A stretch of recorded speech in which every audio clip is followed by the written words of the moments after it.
திமுக மாநில நிர்வாகி பம்மல்ராஜ் அவர்களின் தாயார் கண்ணம்மாள் இயற்கை எய்தினார். இவர்களுக்கு மாநில துணை செயலாளர் LK சுதீஷ் மலர் வளையம் வைத்து கண்ணீர் அஞ்சலி.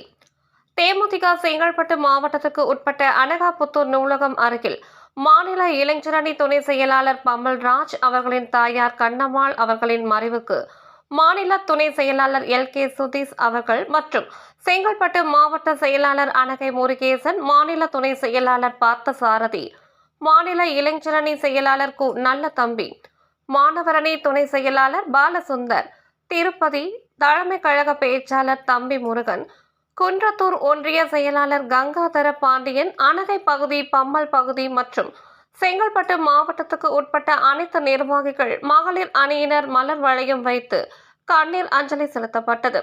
மேலும் அப்பகுதி மக்கள், அரசியல் பிரமுகர்கள், சமூக ஆர்வலர்கள் அஞ்சலி செலுத்தி வருகின்றனர்.